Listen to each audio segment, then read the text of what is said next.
Mokgokong is about to deliver the annual Charlotte Mannya-Maxeke Memorial Lecture. Let's take you. She's on the podium. Uyindlovukazi kobona barikisinatla malibongwe. In this third edition of the Charlotte Mannya-Maxeke Week, it should be a poignant intention that this memorial lecture highlights her history, teachings, and legacy of this inspiring icon, Charlotte Mannya-Maxeke, through the topic, No One Left Behind. Redefining Charlotte Mannya-Maxeke's call in our 25 years of democracy. There should be an endless need to highlight her legacy because she was an icon, a pioneer, an activist, an evangelist, a symbol of resistance, a scholar, a torchbearer, and trendsetter. Don't we require such role models generationally? Allow me to visit the archives and quote from one of the speeches she delivered in 1930, titled, Social Conditions Among Bantu Women and Girls. Charlotte Mannya-Maxeke said, the woman, the wife, is the keystone of the household. She holds a position of supremacy. For is she not directly and intimately concerned with the nurturing and upbringing of the children of the family? And also extended, when I say family, I mean extended family, the future generation. She is their first counselor and teacher. On her rests the responsibility of implanting in the flexible minds of her young the right principles and teachings of modern civilization. Indeed, on her rests the failure or success of her children when they go out in life. It is therefore essential that the home atmosphere be right, that the mother be the real queen of the home, the inspiration of a family.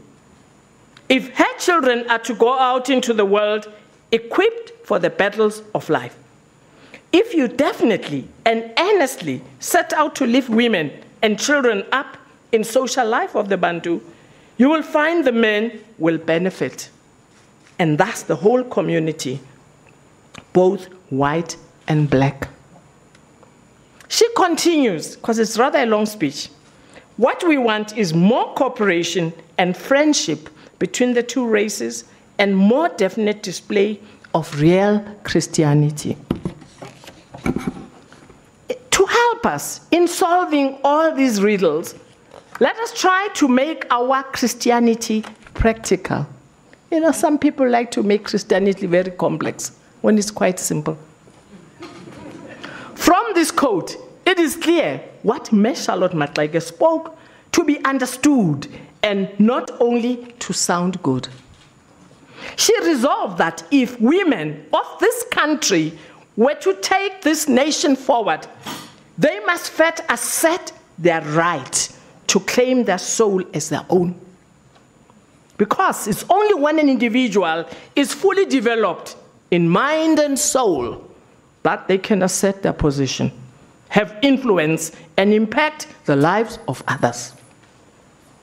These were harsh but heady times when the ardent yearning for a better life for all inspired ordinary people like her to take extraordinary action, given that period and era. One is talking about, do you believe this? Over a century ago. I'm not talking Maubanemo. A century ago. Can you believe that South African women were of that standing and thinking so long ago? Allow me, ladies and gentlemen, to address her, Prof. Makanye, as Dr. Mannya-Maxeke, and not Charlotte or Mayor Mannya-Maxeke.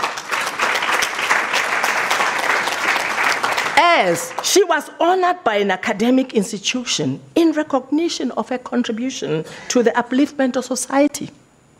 Tonight, we are hosted here by you, Prof. Makanya, Unisa, the formidable Unisa, which is the largest distance learning institution in the hemisphere. Here, titles are the order of the day.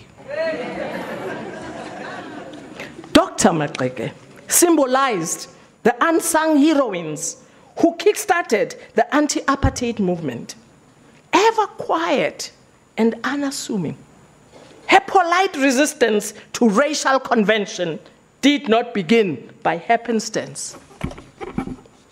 Dr. Maxeke knew that this country would remain poor if the unity of women was weak. Women have to unite against exploitation in political, social, economic, and spiritual facets. I believe her exposure through her intensive travel and education gave her perspective and depth into how she would participate in being the change agent she wanted to be in our society. Her activism helped strike a blow to racial segregation. That is why today she stands with others who are blessed with the strength to stand against a vile system and help change South Africa. Here is evidence that she helped to change South Africa for the better. Because of her profound contribution to leadership, to our leadership. Remember, she was a sole agent amongst many, but her quiet voice was profound. Our first non-racial democratic election in April 1994 was based on the values of our Constitution: human dignity, human rights, equality and freedom, non-racialism and non-sexism, supremacy of the Constitution and the rule of law. Many of them have provisions specifically aimed at addressing gender discrimination. South Africa is making great strides in gender equality and women's rights and is a model state in Mother Africa and globally. Because of her passion for women's rights and that of others, we've witnessed several advancements of women occupying leadership positions since the dawn of democracy. South Africa now boasts having women heading both houses of parliament, Thandi Modise at the National Council of Provinces and Baleka Mbete at the National Assembly, and a female president of the Supreme Court of Appeal, Judge Mandisa Maya. Hence, 35% of permanent judges are women. Today, women constitute 42% of the cabinet and 57% of both houses of cabinet. Sisaya kona, sisakwela. We're not stopping here at 42%. While women remain significantly underrepresented in corporate South Africa, Minister Mapisa, you'll be shocked to hear, corporate South Africa is doing badly at board and leadership level. The JSE, gender requirements, appears to have been a contributor to motivating companies to be introspective regarding their gender diversity at board level. Just listen to this. Honorable Minister, 10% of 267 JSE companies analyzed in recent survey have achieved gender parity on their boards. 10%. Anyway, where do we come from? From zero. So 10% is getting us somewhere. I must commend our two female leaders at the JSE, being the chairperson and the CEO, as they lead through example by really demanding that all companies listed on the JSE must submit annually that gender parity position. That's where we are at now, and we are now changing. Women are closing the gender gap in areas such as health and education, but significant gender inequality still persists in many areas. Dr. Maxeke would probably be pleased to learn that strides have been made in women's political empowerment globally, especially in Africa. You know, South Africa is a trendsetter, you know that. So Africa is following very well, I must say. Rwanda now has set a new world record for women representation in parliament, leading the world at 68%. South Africa follows Rwanda. You'll be amazed that some of the G8 countries, which are leading economically, lag badly behind, and it's still a men's world, like Japan, for example, where we're talking of women's representation of only 9%. I mean, these are facts. Numbers don't lie, gentlemen and ladies, they don't lie. On this 145th anniversary of Dr. Maxeke's birth and 25 years into democracy, it is time to reflect on why, amidst the conducive laws and policies, change is moving at a snail pace. Perpetual fight against race, class, and long battle of cultural beliefs that marginalize women retard progress regretfully. Women still suffer high levels of physical violence, femicide, other manifestations of gender discrimination at work and other spheres of life. Why? Why is it that we continue to occupy the unenviable position of being a country with a high Gini coefficient, of which women constitute a significant number? Could it be that we lack the commitment, aggression, and willingness to address this conundrum? What will be the legacy of this generation in a century's time? Remember, today we're celebrating Dr. Maxeke's legacy and life. We see what strides she made. What will be our celebration? What will be the celebration in a century's time of our time? This is a question I pose to all of us. In a country that has one of the most liberal constitutions in the world, and our government congratulated for the high women representation in parliament and in many sectors, where are we missing it? As the foundation has been laid through policy, this has been laid, the policy is there. Ladies and gentlemen, you can't fault the South African policy towards gender development and parity. It's there. But why does corporate South Africa be relating such horrific statistics? Why? More women are unemployed than women. Almost 1.5 times more women than men have no formal education, and teenage pregnancy remains a significant threat to young women's career prospects. This is a social ill of our time.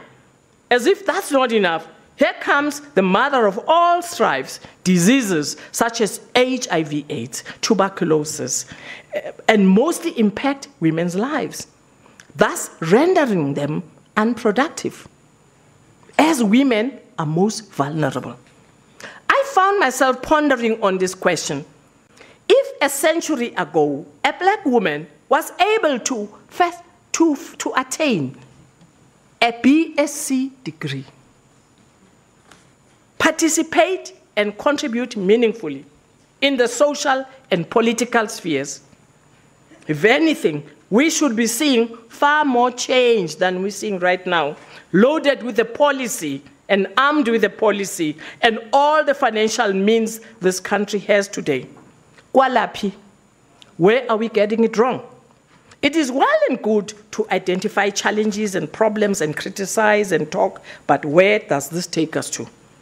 We have to find solutions. We have to find solutions as South Africa, as a nation. And it won't help us to be criticizing every day, every moment. What should be done? It is said, history judges us by the wisdom of our actions. Firstly, given Dr. Maxeke's background, we have established that the premise from which she thought on women's issues was from a Christian basis. Her strong values and principles underpinned her social and political ideology that helped shape her political views and focus for the betterment of the nation across all races. Therefore, for us to be able to find solutions, we need to go back to fundamentals, the foundation of our thinking process. Where are we moving from? And what is our final destination? Do you know what it is? What's the guiding principle we premise our thoughts? How do we resolve our social ills and injustices? How do we begin to narrow the gap between the have and have-nots, women suffering the most from poverty? I strongly believe that inclusive economies, hard work, and resourcefulness are powerful catalysts in resolving the existing cycle of poverty that besiege our nation. No woman should be left behind on a crucial path to equality, as their role is pivotal in this inclusive economy. Let us afford women the opportunity to lead key sectors of the mainstream economy of our nation, and not just be a labor force and a lucrative market for their goods. We are not. We are leaders, and we can lead, even in corporate South Africa. Give us an opportunity, Sizawubusa. We need swift and decisive action that can be brought about by the world of work so that women don't lag further behind. Many economic battles of women in the work environment that have been fought by the likes of Dr. Maxeke have been won, some with unintended ramifications, but the war on meaningful participation in the economy rages on. We lamented the resignation of Maria Ramos from ABSA because what that meant was that there would be a void, as currently, as I stand here and speak here, we do not have a female CEO leading any of the top 40 companies on the JSE.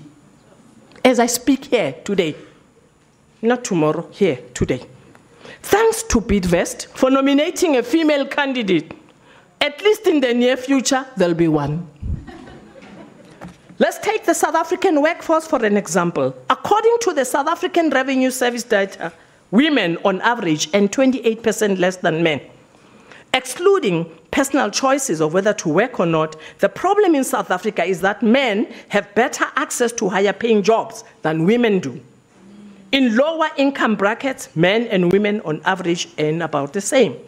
Recent figures from the South African Revenue Services showed just over 300 women earned 5 million or more per annum. And yet, in contrast, more than 3,000 men fall in this category. We need our brothers to stand up and say, these are issues and challenges we want to tackle with you. And that is the spirit of no one left behind.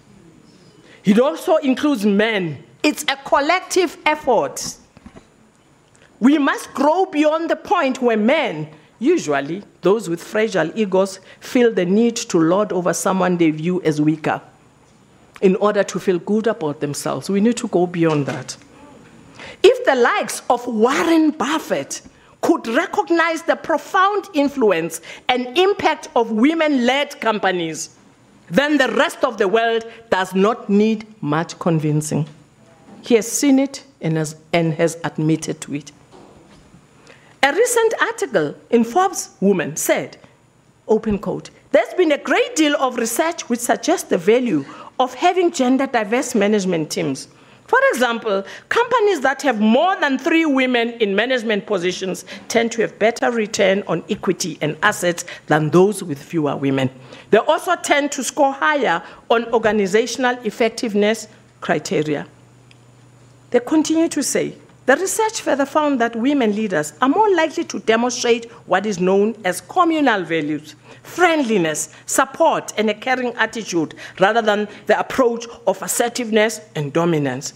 The communal style of leadership delivers great benefits to business, thus empowering women and promoting gender equality, which is good for business. It's not just an ethical thing, it grows business. I'm not just speaking out of passion, because I'm very passionate about this subject, but you will be pleased to know there's empirical evidence that supports it. As Kuluminji, the numbers, researchers do the research. I'm glad that the University of Pretoria's self-initiated research grants prioritize women in their awards. For example, this year, 54% of research grants were awarded to women, and 41% of these were black women. Moreover, the grants were for projects as innovation in cancer treatment, addressing diabetes burden, understanding mental health, and others. And by the way, 55% of the students are women at UP, and 88% of staff members of the staff members at the South African Medical Research Council are women. This will certainly make Dr. Maxeke proud as a scientist, as she was the first black South African woman to obtain a BSc degree. This shows that we are fully capable, even in tackling the sciences. We know the grim reality that faces the girl child today. Rising high school dropout rates, teen pregnancy, drug abuse, sexual abuse, obesity, high rates of sexual transmitted diseases. I commend the Dr. Maxeke Foundation for canvassing for sanitary pads to distribute during this very special week. As this also remains one of our challenges, as some girls miss days of school due to menstruation and not having the necessary support. Thank you, Awanda, too. On your recent birthday, you also, decided that no gifts but sanitary pads. We need more of such people. And I just want to say, she was fearless. She was an adventurous person, ventured across the seas to achieve all kinds of things. And as a graduate, a science graduate from a poor background, she was fortunate enough to be able to achieve great heights during that time. I feel in our era, we need to strengthen our support and resources to afford the girl child to step into normal womanhood and get sound education so as to prepare her well for the future. Let's not have the girl child at the age of 13 be a mother. It's too early in life. She needs education. Ladies and gentlemen, the girl child needs to take up careers in STEM to break free from the stereotype that these fields are only meant for men. Thus, our educational system needs to step up career guidance programs to empower women for the future. It will be important for women to lead innovation for global recognition. The most toxic situation today is to appoint women as tokens and not based on their potential and expertise, where they're more than likely to fail. Chronism and nepotism also being a catalyst to this failure, as our nation needs to appoint the appropriate people in positions. Women need to improve and assert themselves. They must improve their self-belief.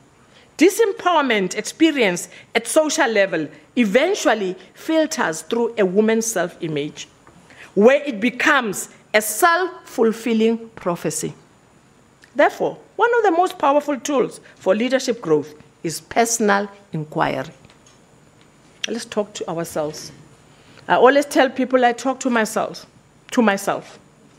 I do engage with my inner self. I think each woman in our country must do that. Let's strengthen our assertiveness, confidence, determination, and courage. No mountain must be too high for us to climb or conquer. Yes. Also sometimes being adventurous, like Dr. Maxeke did. To me, Dr. Maxeke earned her own special niche in history as a freedom fighter. And while that fight may not have ended, someone else must now lead the way. Many of our heroines have taken the baton after her to take the lead, as you all know our struggle history. Unfortunately, I don't have enough time to share that with you, but you all know our struggle history. Tonight is about her. A book by Zubeida Jaffa quotes Dr. Maxeke saying at a meeting in 1917, "It is high time that the voice of black women be heard. They must ready themselves for the struggle." Many actually readied themselves for the struggle. And the march in 1956 attests to this, where women took to the streets as a collective, having suffered torture through the vile system of apartheid. And after listening to a speech by a male person, Dr. Maxeke also wanted to know How can men liberate women from these laws if they themselves are subject to it? This confirms my earlier words that we are in it together. Because you can't defend something that you can't help yourself. At the second conference of the National Council of African Women, NCAW, in 1938 in Bloemfontein, a year before her death, Dr. Maxeke said, "The work is not for oneself. Kill the spirit of self and do not live above your people, but with them. If you rise above them, take somebody with you." Even in today's time, it's still relevant, ladies and gentlemen. Do take somebody with you. It's cold up there. Let's kill the spirit of selfishness and greed to the peril of ours. Makaza lapa, and wedwa lapa. Allow me to quote Bernard Malamud when he said, "Those who write about life reflect about life. You see in others who you are." Do we see who we are through the life that Dr. Maxeke has gracefully lived and paved the way for all those following after her footsteps? History remembers and recognizes Dr. Maxeke's contribution to our hard-earned freedom, but it's up to us to sustain her legacy. She was truly the spirit, inspiration, and courage. In our dark moments, let's utilize her spirit to uplift us. More than ever before, we are at a time in which women are playing a far more important role in business and politics, as Dr. Maxeke did. The question is, what are we doing in the positions we hold? I urge you to nurture leaders of tomorrow in her true spirit of no one is left behind. The power we have in positions should be used to effect changes and not to oppress the dissenters and glorify ourselves. The days of serving ourselves first and closing the door behind us are over. We need leaders in politics, corporate, and business fraternities to have a socialistic approach to issues and democratic resolve to problems. Let's not be found wanting and always being vilified for not being good stewards of our people and being found gathering remnants of our dignity in the end. Dr. Maxeke left a legacy. In redefining it, let's look at issues from a different perspective, from a value and principle stance. As we get empowered, sitting on the throne of economic, political, and business influence and strength, let us tap into this to touch the lives of myriads of people. I would like to commend Afrocentric, our key sponsor tonight, for having adopted Charlotte Mannya-Maxeke Hospital Pediatric School that tends to children who are vulnerable and have physically lived in the hospital all their lives because of diseases such as cancer. Thank you, Afrocentric, for reaching out to those children.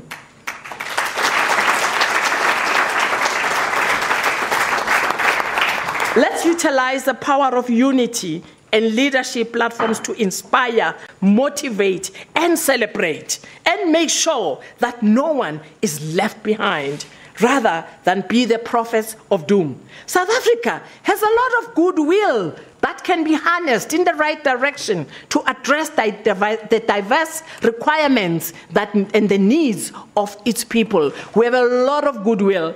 Ladies and gentlemen, I travel the world, and I can tell you whenever I land at OR, I feel so happy to be home. There's no place like home, believe me.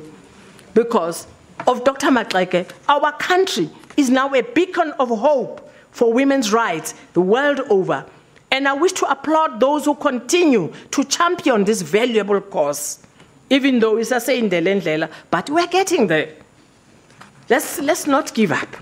During Dr. Maxeke week, so we shouldn't be left behind. Let's ask ourselves, are we playing the role of victim or victor? The answer depends on the efforts we're making to truly seize our liberation by chunks and not morsels. If I might be permitted to extend the metaphor, let me share a slice of my life with you. We're at Community Investment Holdings, where I'm the founding chairperson. We celebrate our 24th anniversary this year. We started the company in 1995, and I can tell you it was a hard road. How do you try to be a businessman when you have no money? But however, through the efforts of Otata Mandela, they went to some of their institutions and begged them to uplift us and to support us. And that's how we rose. And that's where we are today. And we're saying, forward ever, backward never, as we move. Because our leaders have set the foundation for us to build the future of this country. And I call upon all of you, let's all stand and rise, whatever corner we are standing at, wherever we are, let us build on the goodwill of our leaders. Bagithi, nisho ukuthi sesinga give up nje kanjalo. Hayi kanjalo. We would never dream of letting our leaders down by giving up so easily. All of us have had a price to pay. Let's stick it to the end. This just illustrates Dr. Maxeke's point. Where there's a will and determination, there will always be a way and progress. I wonder if Dr. Maxeke would wake up and see what's happening today. All these commissions and all what's happening, I think it's a negative spirit and karma to them. And I hope they don't just wake up to look. I hope they lie peacefully, because if they were, they would be very discouraged. As she is one of the people who worked tirelessly to advocate for social and political justice. She wasn't in the spotlight, but she exerted her greatest influence in ways that many good women operate. So where there is a will, there is a way. We've been coming to you live from the annual Charlotte Mannya-Maxeke Memorial Lecture delivered there by businesswoman and philanthropist Dr. Mokgokong. Now, I will be back 8 o'clock with all your top stories, a reminder of the day's news. In the meantime, it's time for the big debate. You're welcome to live stream as well on www.sabcnews.com. See you at the top of the hour.